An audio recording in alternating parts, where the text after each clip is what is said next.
Oh, there we go. There you go. There we go. Now the Nice. audio's on. Hello. Okay. Hello, everybody, and welcome to our bi-weekly Devstream. My name is Matt, and with me is HB the Great, and next to him is Mark. It's been a while. The only It's been thing a I while. could think of was HB the Great. I Period. don't know. Nothing else. Is that your Halloween costume? It's actually a leftover from my last year's Halloween costume. Yeah. Okay. Here's my Halloween costume. I'm pretending to be a warden biased dev. I'm Today. Doesn't require much pretending. Samwise Gamgee. I don't know. Dressed as me. I didn't get that, but anyways. Very awkward It was joke. the first name that came to mind. Start off the stream with a really awkward joke. I was trying to think of someone with like a big bushy beard, and Sam doesn't have a beard, so it just kind of like it didn't really work. What's that guy from the developer from Super Meat Boy? Yeah, him. You look like him. That's who I am for Halloween. All right. Anyway, moving on. HB, tell us about Dead Harvest. Okay, so I don't know if you guys know that Harvest is going back to its grave today until next year. Pun intended. Absolutely intended. It was a lot of fun. We had some ups and downs. We had some problems. We know about that. We know about them. We're gonna try to fix them for the next year. I know that initially our plan was to go until the 31st, but because the war ended so close to the 31st, ended up being like we always knew that the Dark House would never go beyond the 31st, but because it ended so close, it put like in a weird situation in which if we start the new war literally one day with that Harvest, it would just like make like the next war very confusing, and the number of players that are actually playing that Harvest did lower a fair amount. So we, like everything, plans change. So I'm sorry if you were excited to continue playing.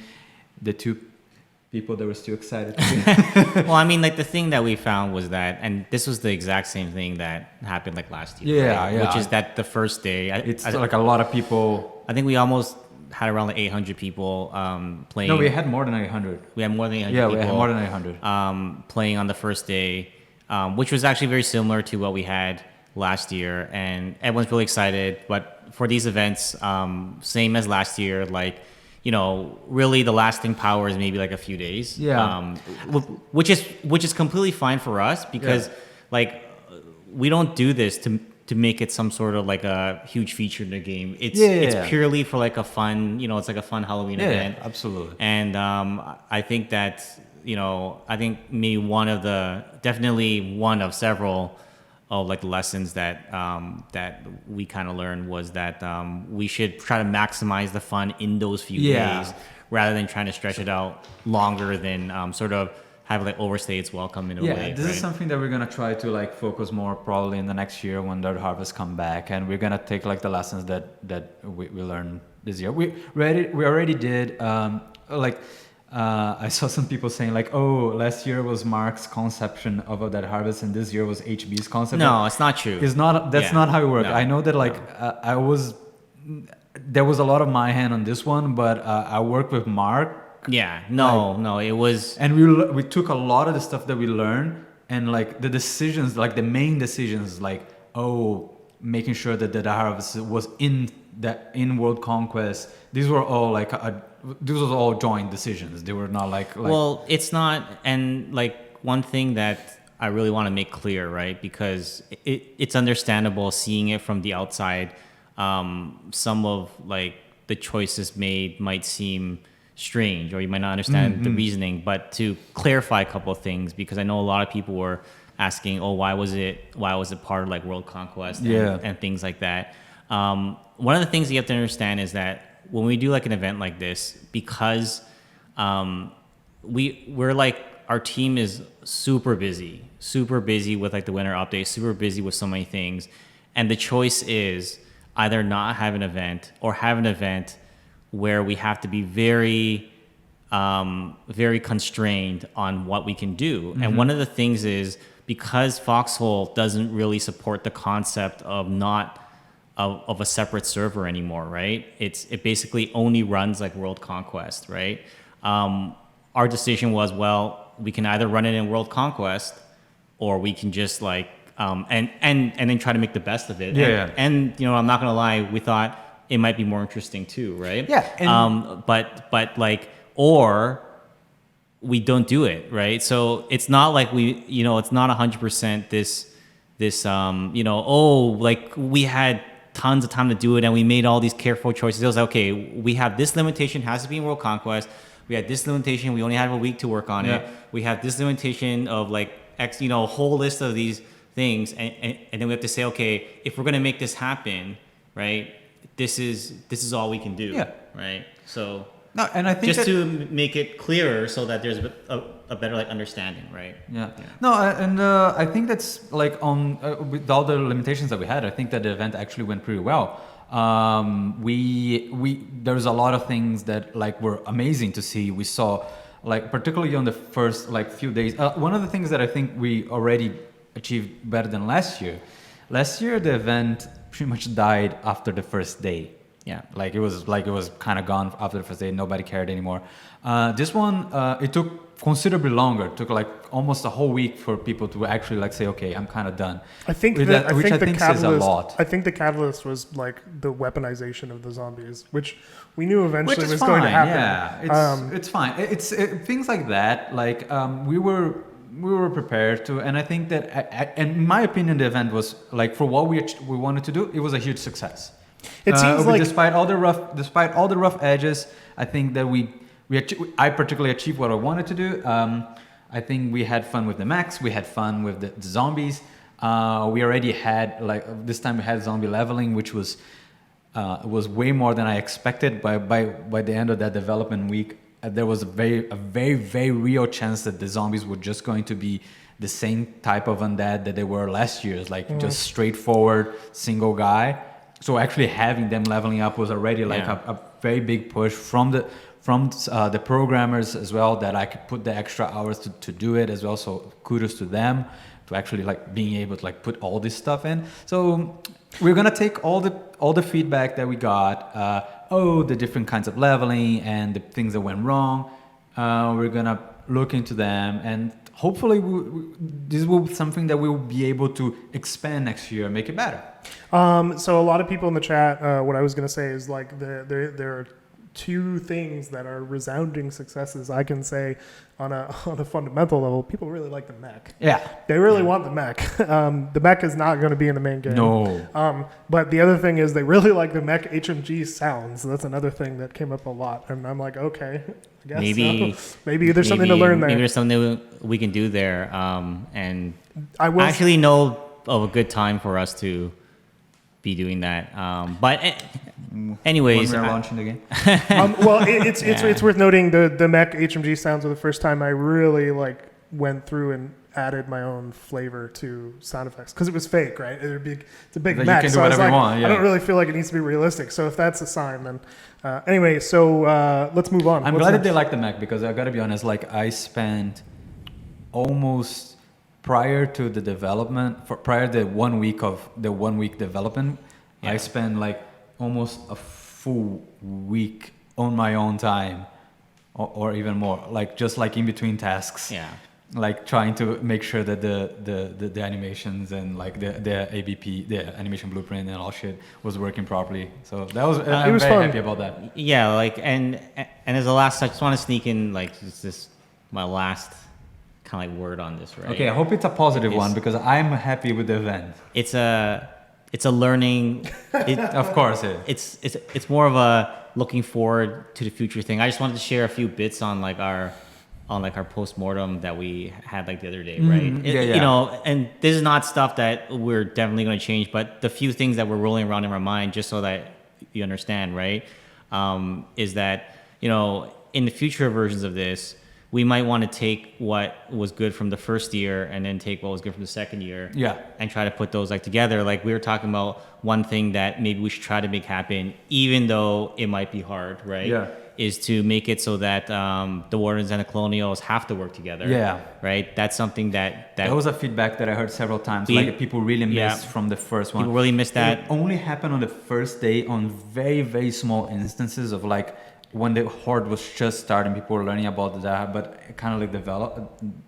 Yeah, You're gonna go on, yeah. and like have it more separated again from the world conquest, but in a way that we can do it without having separate servers, like perhaps like separating apart off the world. Yeah, that's the kind of stuff that we're thinking. The one thing that I do want to keep though, right? Yeah. The one thing I do want to keep from this year's event, which I thought was really cool, was the fact that it was in the open world, because I felt like last year there was only one thing you can do as a zombie, right? Yeah. But whereas this year you often saw these like packs just kind of like form out of nowhere, and they would go and they had more choice, cool. Right? So I do want to keep, even if it's not like the whole world, right? But I do want to keep that aspect. So sort of like taking the best from the both years and being able to like combine it together. I think is generally where our heads are at. So anyways, we have a year to think about it. Yeah, and we could literally a whole year to actually send us like why this one sucked or why this one was a success. We also could talk about this all day. So I'm going to move us on. Let's get into community highlights snippets. There you go. Yeah, you have to switch. Boop. There you go. Community highlights preview because we changed the name like 5 dev streams ago. Community highlights, for the ones that don't know, it's a blog post that happens a couple of days after this dev stream. It's a blog post that KFC puts together with all the cool stuff that our community made. So it can include videos, it can include audio, letters and writings and like and stories and a lot of illustrations and drawings and fan art. But today at the dev stream, we're just looking at a few things that came up. So the first thing that comes up, it's Patchouli. No surprise. No surprise. Continues to be a goddamn beast, making some amazing art, and I really like this this new. How do I say, this new style that he's going for the last while. It's like black velvet almost. Yeah, and it's a lot of it is like based on, there's some stuff like on the right side there that is like based on that harvest as well, which I thought was really cool. I really like the mood of the middle one, of the warden coming out of the smoke. It's really, really cool. Again, 3 colors, nicely done. Second thing that we have, this is a weird thing. This is like taking some stuff from our game, taking like meshes from our game, like extracting them from files, and actually making new things. So for instance, the heavy machine gun on the top of the armored car, and having the giant, what is that on the bottom left, Rig? What is that weapon there? I have no idea. I think that's like that's a lore thing. I think. Yeah, that's one of the ones that you find on the field, right? Yeah. Being on like some sort of a half track. That is really it's on the flatbed truck. Yeah, the flatbed, not a half track. So if you go to all the lore channels, you can see the progress of all of this with actual context. It was kind of interesting because this was like a week-long discussion of like different caliber sizes and uses for all these things that maybe like for instance the planes, which are just crashed props in the world. They reassembled them and tried to figure out what they were. It was kind of almost like an archaeological dig. It was kind of interesting. Yeah, the right on the right side we had like the pieces of aviation that were in game, right? And people were analyzing and checking out to see what kind of plane it would be if it was actually built. That's really fucking cool. That was a lot of fun to go over it, and people were like speculating on details on how the plane's engine would be built. That was a lot of fun. We have the Mac, the Centurion, really was a huge success. Inspired as we can see. Inspired a lot of things. That one on the right side from Red Donut, there's actually a video of him live streaming, or at least, or there's a time lapse. It's like traditional, right? Yeah, or like doing it by hand. This is like all hand drawn. Tyranno on the middle there. That's like picking up that same style that he was doing before. That looks like a video game. But actually including the Centurion, I was so happy. Yeah, I think there's like a uniform there too. That's not in the game. The so officer's cool. uniform. That a lot of like that harvest art that came about. I'm very happy about that. And as you can see, even more, right? There's an Inktober entry. I didn't realize it was an Inktober entry. But it's by Milky Dromeda. So a lot of cool stuff. I think you guys should check it out. Should go look at the blog post. There's way more stuff. There's videos and audio. And if you see something or if you've made something that you think should be included the next time, please send it to KFC. We try to look at everything that the community builds and makes and draws and we try to look at everything, but sometimes we miss things. Cool. What are we working on? Well, you can switch back to the development update. It actually makes it easier for me to edit when there's Gotcha. Well, at the very least, you can see our faces for 30 seconds. Yeah. Mark, what have we been working on? Just lead us in. Well, I need the slides to show what we're working on, right? Just like, production. This is a live production meeting because we have those. Working on stuff. New things. Bam! All right, show us. New things. So just going to, again, review the long and cold, harsh path to the winter update, which is coming at the end of the year. Yeah. And there's a lot of excitement internally on our team right now for all the things that we are cooking for that. It's going to be the biggest update of the year, right? Oh, yeah. Goes without saying. And in some ways, it's going to change a lot. It's going to big focus of it is going to be on the base building aspect, and the builders or the engineers in the game have actually waited the longest for a revamp, or for us to touch that part of the game. And reason why we haven't really touched it much because we knew that we would come back around and do a major revamp there. And I think that this group that has waited the longest is going to probably have the best payoff. Yeah. I think it'll be worth the wait, right?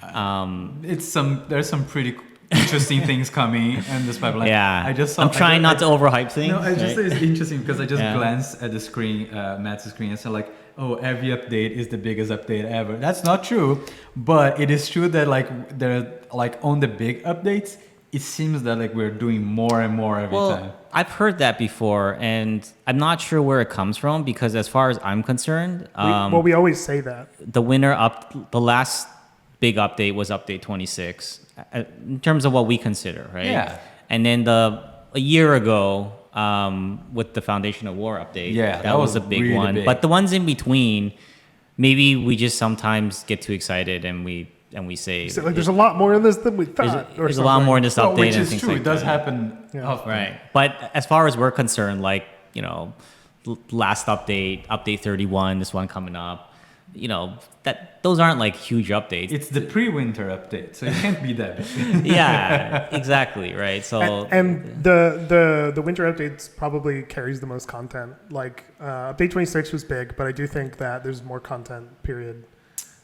in the December update. I think that the December update has more disruptive content. You know what I mean? Like things that really might shake up. which update? The winter update? The winter update, the 32. I think update 26 I think update 26 shook up a lot. We'll see. Yeah. Maybe we need to duke it out, have a vote, see which one is bigger when it's all done. Yeah. I'm only saying that because I worked really hard on it. If you're talking about the sheer, Yeah, it's a lot of money. it was a lot It's of really tough to measure because update 26, we changed the whole world. We made all the regions hexagon. So in that sense, winter update is not going to be that big, right? It's not going to compare in scale to that sort of change. But I think in other ways, it's going to be more significant, right? Update 46 is hypercubes, right? Yeah. We generally try to stick to like 2 really big updates a year. And then 2 medium updates, and the rest of them are just more like small, right? Just to sort of clarify that for anyone who thinks that we're just we're trying to make every update Bigger than the last. The bigger than the last is simply that's not our goal. So if that's the way that it's come across, maybe we just need to like, I don't know, Tone down the hypeness. we did, maybe we need to like tone it down a bit. All right, well, let's talk about what is going to be Actually, in update 31. Let's just keep talking about how big it is. Update 31. So this is just going to be, some changes are going into update 31 in support of what the winter update is going to be. So it's not going to be, it's not going to be that big, right? It's just going to be a few things that we're going to be improving on. First thing is changes to combat. This is not a combat revamp per se, because I think that word is just gonna be misconstrued, and it can mean so many different things. But what we are doing is we're going to be changing a couple of things, right? We're going to be adding a couple of things. The first thing is a cover system and a suppression system, right? And our goal here is to make combat more tactical and more team oriented. So sorry to all the shadow dancers out there that still exist. We tried to get rid of you last year and didn't succeed 100%. And we're hoping this will get rid of more of that. But really our goal is we want there to be more depth in the combat. Our goal is always to be less like a poor man's version of Battlefield, and more of a cool version of XCOM, like a real time version of the XCOM where the combat is much more tactical, right? So positional decisions actually matter. Yeah, exactly, and not sort of who ran out and was able to shoot first sort of thing. Right? Imagine kind of like a real time Dawn of War, right? That's sort of how the system feels from the outside to me. God of War. I'm not familiar with God of War. Dawn of War. Oh, Dawn of War. Warhammer 40k Dawn of War. Also, Dawn of War. Right. And just God of War. I was like, God of War is real time. I'm like, what the fuck does God of War have to do with any of this, man? God of War. So how this is going to work is basically suppression is gunfire near players will lower their aim stability and stability recover time, right? So if you simply firing at a player now will lower their aim and suppress their ability to shoot back. Yeah. Effectively, at least. They can always shoot back, but they won't be able to fire back effectively, right? This means that working in groups and suppressing other players in groups should, if things work well, should be really helpful. And just kind of running around like solo and snapshotting is going to be far less effective. There's a way you can mitigate suppression though, right? And this is where the cover system comes into play. Basically, players behind cover will mitigate suppression, right? And there's various levels of cover, and it basically is determined by how close you are to cover and how much of your forward-facing arc is next to cover, right? So if you're just sort of one part of your forward-facing arc is facing cover, and you're not that close, then you'll still get a little bit of cover, right? But less than if you were Exactly. actually tight. And you can see that in the chart I have there. The first tier, it's sort of suppression is mitigated by 33%, right? If you move in a little bit closer, if you're really hugging the corner of a building as an example, right? Then that jumps up to 66%. But then if you're behind the ultimate cover, which would be like a sandbag wall, and you're crouched, right? Then it gives you maximum. Basically, you don't have no one can suppress you at that point, right? And there will be status icons on the HUD to show you what level of cover you're at, so that it's not something you have to guess on. You'll be able to get feedback. You will know if you're in cover or not. Right? Yeah. But and that's the thing. In reality, you'd be able to tell pretty much whether or not you're in cover. Yeah. So that makes sense. And another thing that I don't think was mentioned here that I thought was really, really cool that you told me was that other players count as cover. Is that correct? Yes, that is correct. but the details behind it, we'd have to. Sorry, what were you saying? No. Yeah. But I have to review like the details of how that works. Okay, yeah, I just thought it was cool. But as of now, in the current version, it does count, but things so TBD. things may change. Things may change. Cool, right? cool. Yeah. So here's a really basic example. If you are if you're out of cover, as you can see, the aim indicator. I'm not sure how if the quality of the stream is high enough for you to actually see this, but the aim indicator is showing that your stability is going down as you're being shot. And when you're in cover, you aren't being suppressed. And finally, at the bottom here, this example shows that that like automatic weapons, like heavy machine guns and things like that, will provide the most amount of like suppression, right? So, which is kind of like an indirect buff to the HMG. And SMG as well. And SMG, and cool new things coming in the winter update. And here are two other pictures to show how cover behaves in these two other scenarios. One is if you're beside a building that counts as cover, and fences they don't, because you can shoot through them.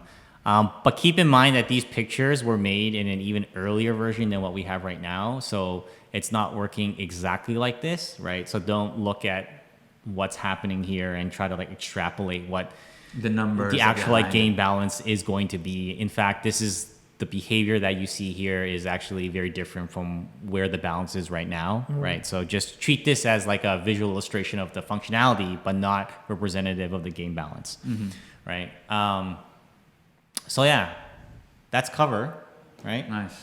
And we're going to be testing this in the dev branch, and we're going to be looking for feedback, and we're going to be making changes in the dev branch as we see fit, and then we'll be able to test this out on live, Nice. right? Cool. With update 31. This is exciting.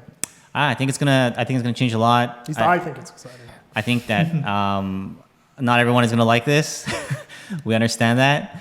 But it's something that we feel like we need to try to reach our goals with combat, right? Cool. Next up. Oh, wait, we're not done with combat changes. No, that's just suppression and cover.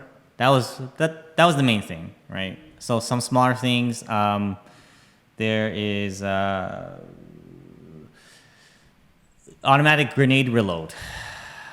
So hopefully this one is one that everyone will like. I don't know if anyone's not going to like this. Right? Basically, grenades from your backpack will automatically be equipped after a grenade is thrown. So this is something that we changed. That we didn't change, but like a lot of grenades, like smoke grenades, and like stickies and all those things. We slowly made them not stackable as like a game balance thing, right? But we said we will come back around and fix that properly, right? So we made them not stackable as a short-term way to make sure people don't spam, right? Which was the problem. You can just sit back and like rapid fire spam these like grenades, which was not what we felt made sense.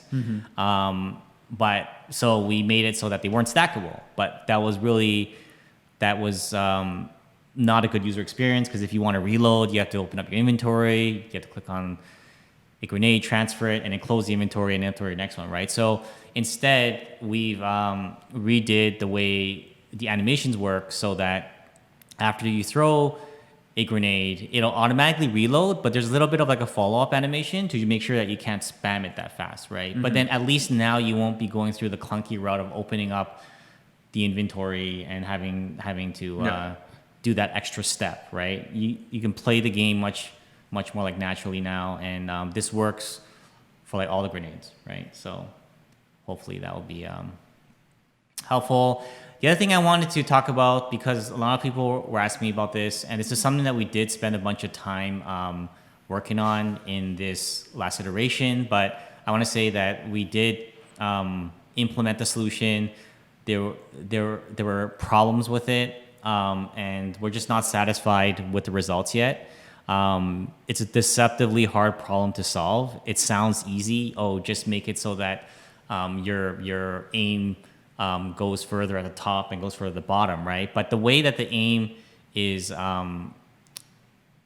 attached to the camera basically moves with your aim, right? Well, what we found was changing the amount that the camera moves also moves your aim, right? Because both of the two things are tied together, right? So the solutions that we tried yielded some really awkward like results that we felt was actually worse than what was there now. So it's something that we're going back to the drawing board, and we're continuing to work on it. But I just wanted to have this note here because a lot of people were asking about it, and I wanted you guys to know that it's still in the works. It's just not quite ready yet, right? Next thing up is squad improvements, right? So this is the first part of we said, as you saw in the roadmap, that we are working on better tools for player collaboration, and this is the first. We have laid out a plan, and this is the first part of that.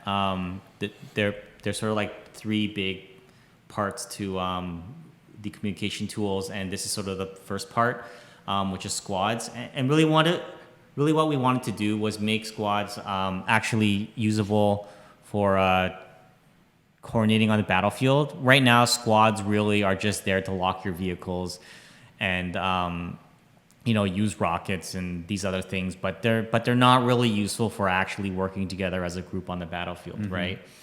So what we've done is we wanted to do a pass on it. This isn't like some crazy like revamp that you've been like waiting for, but we have done a pretty large pass on squads, right? And the first thing we have here is the squad panel. So on your HUD, rather than squads being this obscure like hidden thing in the F1 menu and it's really clunky, right? Now you have like a dedicated like UI, right? Like you have a squad panel that's going to be on your HUD and allows you to manage your squad from there. When you're not in a squad, it looks like the panel on the left there. So it just literally lists every squad in your faction there. It tells you, are the squads local, which means that they're actually really close by, right? And they, sort of like close to your base. The squads that are like basically like fighting alongside you, right, is on the local category. Regional are squads that are in your region, and then finally the global bucket shows all the squads in the whole game, right? And squad members are always visible across all regions, so it's not like the squads now where you won't really know if your squad mate goes over to another region. You won't really know what happens to them. Now the squad panel shows all your squad members, right? Private versus public squad. So there's going to be two modes. After you create a squad, you can turn it into a private squad by pressing the lock icon at the top right corner. That means that no one can join your squad unless you send them like an invite, which is kind of how it works now. We have a public squad, which is anyone can join, right? And so that's sort of the idea of a public squad doesn't exist right now. And we're hoping that will help out the more of like the random players and such. Squads can be given a fully customized name. So when you create a squad now, you can name the squad to whatever you want. And I know this is something that a lot of players have wanted. Just be able to name your squad is cool in general. You can add like a personal touch to it. So you're no longer like, stuck with these awkward predetermined names that we assign to you. You can actually name your own squad. And there's going to be full voice functionality, right? So you can voice chat with your squad.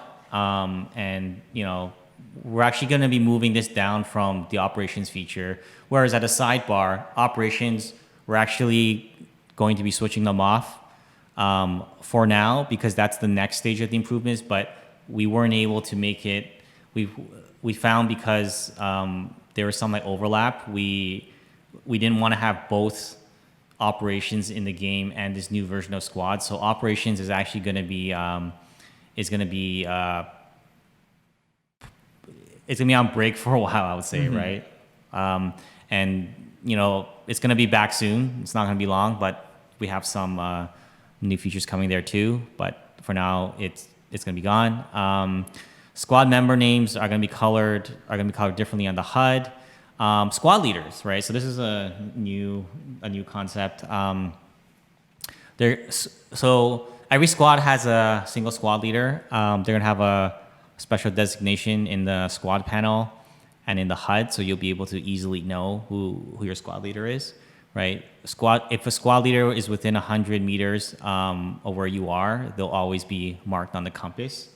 We're also considering marking them on the map too, but that's something that is still work in progress. That might come now, it might come later, but we really want it to be simple for, let's say, a public group, for players to just know how to follow. Like, they should know to follow the squad leader, right? Even if you don't know what you're doing, right? If you don't know how to play the game yet, and someone invites you to their squad, they should know at the bare minimum, follow my squad leader, right? And your squad leader can be assigned to another player. So, if I'm the squad leader, I can assign it to someone else if I don't want to be the squad leader anymore. And if I leave, squads are ordered in the order that players are invited to the squad. So whenever the squad leader logs out, squad leader status automatically switches to the next player in line, right? So it sort of creates this nice stable order of operations. Nice. Order of assignment. So that's squad improvements for now. To be clear again, this isn't like, we're not considering this as the major revamp of the communication tools. This is just one step, right? Just to be super, super clear about it. I have a question for you before you move on. Sure. How do you envision this working with operations? Well, because as you were talking, I was like thinking about how it would be really interesting to have an operation comprised of multiple squads and stuff like that. But since we're turning them off, obviously, but operations are not going away. So that was just a thought that I had. Yeah. So the way that we're sort of positioning this is that there's sort of 3 levels of like organization tools that we want to add to the game, right? And this is sort of we're starting from like the ground up, right? This is the lowest level. You're like on the battlefield is what you need to like communicate with the people that are in your like immediate sort of like surrounding, right? It's the tool that you use in your current session, what you need now, right? And then player operations, which is the next level up, right? Is the feature that we want. That's the time scale for that is not my immediate session now, what I'm doing right now. The time scale of that is through like multiple sessions. So if you're planning something longer term, you're going to be using that. And I think you said it, Matt, that like our goal is to make it so that you can attach squads to like your operation, right? Without going too far into it, because I'm not really quite ready to like talk about it. But that's one of our goals, is to make it so that you can attach your squads into like operation, right? And then above that, there's another system that we're working on. That's even the time scale of that is more like multiple wars, right? That's more of like organization tool for multiple wars, and that's sort of like the highest level, right? So we're sort of starting from the ground up again, starting from the ground level, and then working our way back up. And right? just to be clear, it's not like we're taking them away permanently right now. We're just making sure we're taking them away operations temporarily, just so we can work on it. Yeah. While we have this new squad. Exactly. feature. But there should be most of the things that you could do in operations, you'll be able to do under this system. Like if you just basically wanted a chat room with a bunch of people, right? Plus, you can name them now too. So that does give that functionality. It pretty much almost has all the functionality of operations as it is now, right? So sounds good. Cool. I just was curious. Cool. All right, let's move on to the next thing. Yeah, so tech tree and facility changes, right? So first of all, tech tree is going to be automated, right? No more grinding for tech parts. And there's a little bit of history to this. We originally wanted the tech tree to be. This is like when I say we originally, this means like almost like 2 years ago or like a year and a half ago. We wanted there to be a trade-off between like, okay, you use your upgrade parts if you want to like zoom ahead in like upgrading your like, infrastructure. If you remember, we introduced that concept when a long time ago when we added in the facilities. But then we wanted there to be this trade-off between upgrading your tech or progressing in the war. But we never really reached that trade-off, and we found that what happened over time was that the tech tree became more of a mandatory thing that you just had to do if you wanted to keep up with the other side. Mm-hmm. People would sort of spend the minimal amount of their tech parts on the facilities that they needed, and then they would just put everything else in their tech tree, fearing that they're going to fall behind, right? Yeah.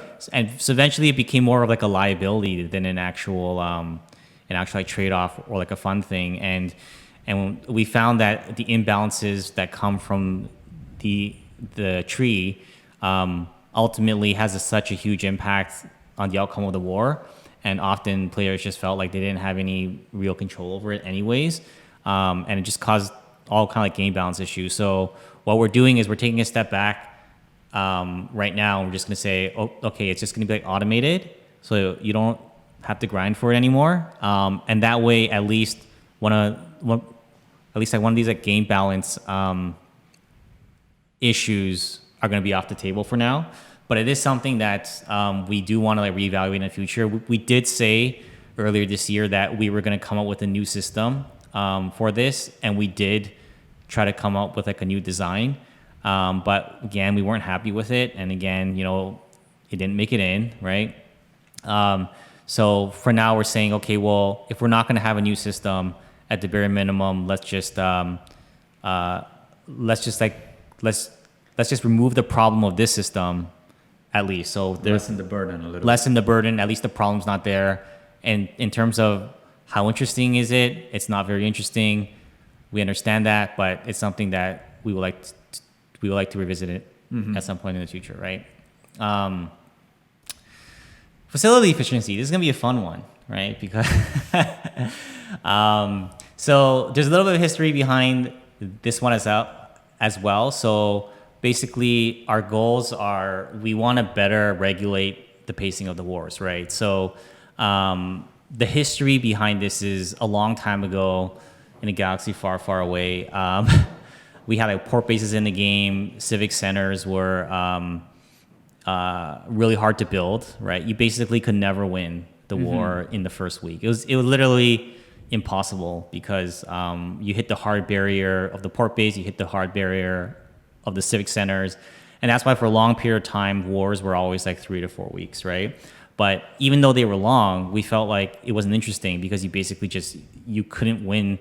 There's this singular hard like barrier that just mostly caused one player to just sort of stop playing, and then the other side was able to make like a comeback. And it was good because the wars were long and they were more stable, but it wasn't very interesting. So update 26, we sort of like removed those two barriers, and then everything at that point, like the whole game was like wide open. So if you wanted to win on the first day, you probably could. It was rare, but wars on the average have been shorter as a result. And snowballing was a lot more like severe. Sometimes like the night swings would be a lot more like severe. So what we really want to do is find a bit of like a midway point between the previous system and what we have now, where we don't want to say, okay, you just can't win in the first week, right? But what we want to do is we want to regulate the amount of like territory that you can you can like conquer in a certain amount of time. But we don't want it to be a hard barrier. We don't want to be like you literally can't move past this. We just want to make it so that it becomes harder and harder, right? But then if you just wait the next day, then you're kind of like back to normal, right? So it's similar to like a rest XP system and like an upkeep type of system that you see in the other games. So it's like rest XP in the sense of if you're not building enough like facilities, right, then it'll actually be cheaper than now to make a facility. But if you're building too many facilities, then it starts to cost more, right? So how it works is facility efficiency goes down when facilities are built within a day. Facility efficiency resets each day, and this reset happens. It's like spread over like a few time periods. And how it works is the number of upgrade parts required to upgrade facilities is lower when efficiency is high and higher when efficiency is low, right? So what this is going to create is that if one faction is building too many facilities within a day, if they're capturing too many towns, if they're making too many fobs, then it makes sense that it becomes a little harder because you're managing a larger like infrastructure, right? But we really don't want this to feel like a hard gate, and we do want this to sort of be more of like a balance to the pacing of the game than we do want it to be like a hard gate like the old like port bases and the old civic centers were, right? So this is something that we're going to test out in update 31. We're going to see how it goes, and then as always, we're going to make changes as necessary, right? So that's kind of all I have to say about that. Nice. Fantastic. Cool. Ready I to think move on? that is. I think that's it for the gameplay Oh wait, stuff. there's some cool stuff. Yeah, there is this. So if you want to just click forward. It's your turn, Matt. Yeah, finally, I get to talk. So we finally have a schedule for the first batch of the Chronicle of Ashes stories. So if you do not know what this is, it was announced earlier this year. It's essentially a series of short stories exploring the extended universe of Foxhole. So what that means is you're going to get kind of a view of like the broader world and how people live and things that other people have to go through. So the introduction to this should actually already be up on our website, foxhole.com. foxholegame.com? Yes. So you should be able to read the introduction. If you keep going, the first episode, which is called The Tower, is going to start releasing. Keep going. I didn't realize this was set up like this. I thought it was going to just all show up. Just like make it all show up. There you go. That's it. One more. So the first episode is going to come out tomorrow, and then 1 week after that for each chapter. Sorry, the first chapter is going to come out, and then the next week, the next chapter. The following week, the third chapter. If you hit right one more time and just go right to the end again, episode 2 is going to come out on November 30th, and then the week after, and then the week after. Right up until hopefully around this time, we will be seeing whispers of our winter update. That is the 2019 schedule for A Chronicle of Ashes. I hope you guys like it. It's a little different than anything we've done before. A lot of the inspiration comes from some of the stuff that Bungie does with Destiny. League of Legends does this. They have like a universe panel, and they do short stories talking about their different characters. So that's kind of what it's going to be about. I hope you guys who are interested in the lore get a kick out of it. I had a lot of fun writing it. Questions. Now, Mark, I know that you're really busy. Yes. So if you want to take off, HB and I can maybe answer some questions, or do you want to answer a couple questions? I can stick around for maybe 5-10 minutes. Okay, because we did start late, so I don't want to just end it. Let's just start with this one. This is a question that comes up a lot. So Beanstalk7 asks, can we get walkable paths on the gunboat again? The redesign is objectively better, but it's not as much fun to just jump in the water. When you press Q. So what was the reasoning behind not having walkable paths again? I remember there was one, but I don't know why it was. Well, because there's a lot of that system at the time, and to some degree now, isn't as robust as it should be, right?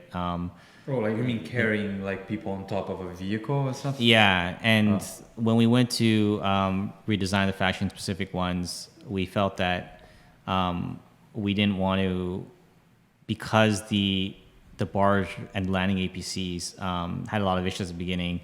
We were trying to mitigate some of those issues with this vehicle, but actually I think we ended up fixing most of those bugs.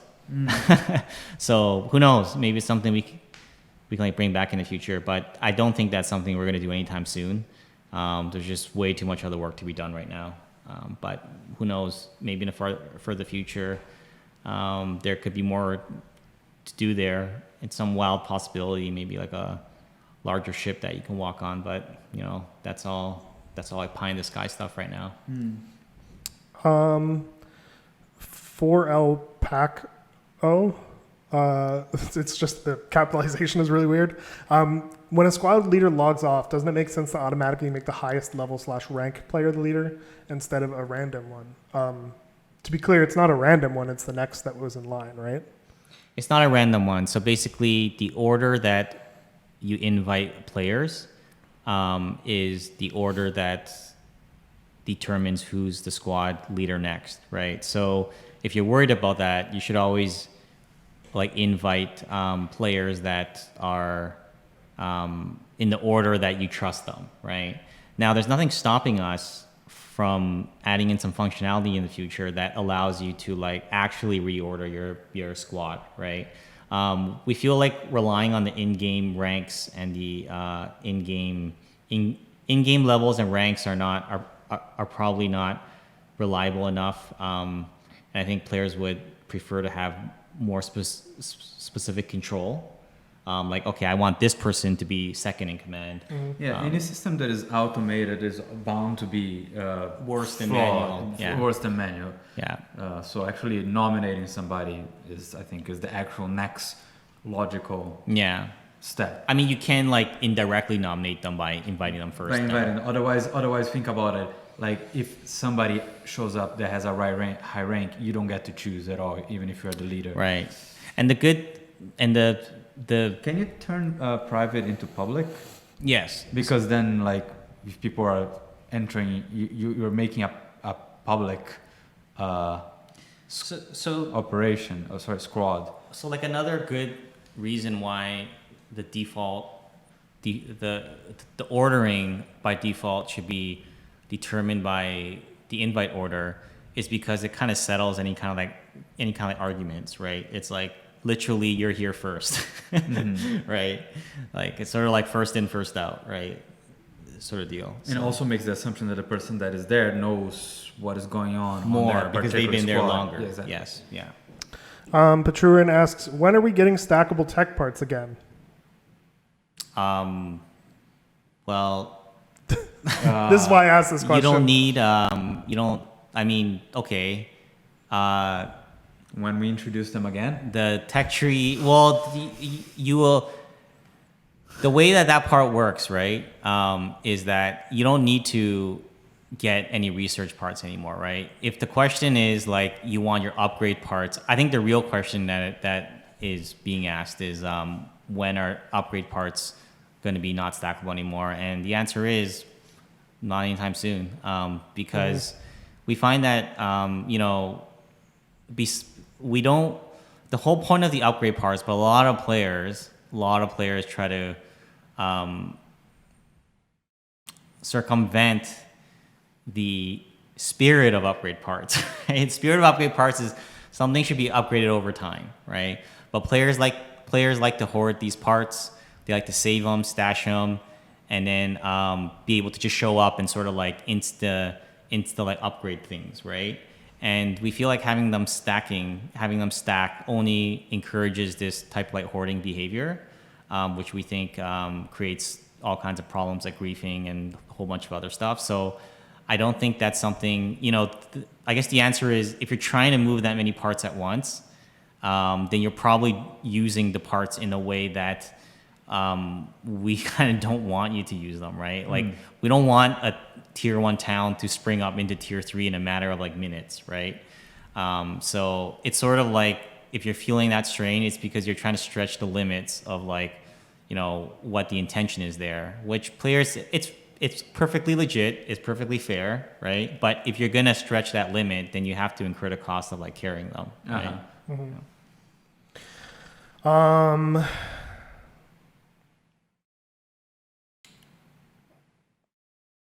It's not a lot of great questions right now. Torrento asks, do you guys have the exact time for when, like, or length of time that it will take for the full tech tree to be unlocked? Or is that still like being figured out, I suppose? We think that all the way to rockets should be roughly like 2 to 2.5 weeks. But, you know, obviously that's still not like final yet. But our goal is to make it not that much different than it is now, right? Like how it sort of naturally occurs? Yeah, our goal is to sort of match it to what kind of happens already, right? But not to force anybody to grind for tech bars. Yeah, and you know, one of the nice things is that, you know, I always get a bunch of messages like, oh, hey, the other side's tech tree is so far along, like why? With, you know, there's some sort of like a conspiracy theory on why the other side's tech tree. No, they must be stealing tech bars. And my question to them is always, well, how do you know where the other side's like tech tree is at? And then they usually don't really respond, or they'll say something like, oh, well, I saw it on the stream, and I'm like, sure you did. But anyways, that should no longer be a problem, right? Which would be nice. Insane Katrina asks, on the subject of squad mechanics, will squad members have different colored names so that they can be better identified? Not in the first iteration, right? Yes. Not in the first iteration. However, I think something like that particular feature would actually not be too hard for us to like add in, which, you know, that's a great feedback, right? That's exactly the kind of feedback that we want in the system, because then, you know, one of the cool things about this new system is the old squad system was based on like old tech. It was just completely from basically like the common, maybe not common prototype, but from the first year of Foxhole, right? This new squad system, the foundation that's there now, it was rewritten mostly like from scratch. So we can do a lot more cool things right now, right? Like you literally see your squad no matter where they are in the world, like they're going to be there on your list. You can chat with them. It's much more, it's been redesigned with world conquest in mind, right? So adding something like the colors is actually not too crazy. Cronus Winter asks, opinions on the refinery exploit. I'm not familiar with this, but I thought you might know what he's talking about. Yeah, I know what he's talking about. I think he said that he'd stop playing the game if we like remove the exploit. If that's the one. Would stop playing the game if we remove the exploit? Okay. If it's the exploit that I'm thinking about, you know, we probably shouldn't be discussing exploits online on the stream right now. So why don't you message me afterwards? Yeah, maybe you can handle that separately. I felt like, you know, Cronus Winter deserved a question. So let's see. I'm going to ask one more, Mark. Sure. Why don't we take another two? Okay, we'll do two. Yeah. One sort of minor note. Just to be clear about the question about the colors for the squad members, that was specifically referring to the nameplates like in world, I think.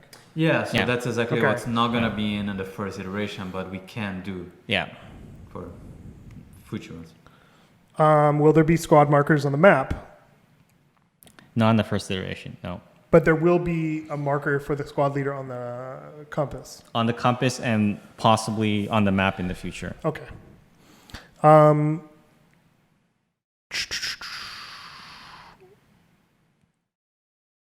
Let's see. I want to ask some questions about like stuff that was on the stream. So is there going to be a new set order that the tech tree progresses in? No, it's going to be the same. So right now the goal is keep that part of the game roughly the same, except you don't have to grind and you don't have to have any like balance issues. That's the short term where that's where that's going to land in the short term, right? Hectic001 asks, does the tech tree still have branches? So which way will it go? Yeah, so I believe that that's going to go from the left to right, from the top to down. But again, these are rules that we can like tweak very easily. So I wouldn't get too caught up in that and start worrying about one thing or another. Because if we find issues, if someone brings something up like, hey, we think that is broken, if this gets unlocked before that, we can fix that really easily. So it's something that like, you know, if there is a concern, then make sure you voice it in the dev branch, and you know, we can address it there. Last note, Pachurin is clarifying their question and was referring to the raw tech parts, not upgrade parts. The raw tech, unstackable raw, tech is the problem. Right, but right now that's going to be like the same as the upgrade parts. There's going to be no difference, right? Well, I mean, there's no like.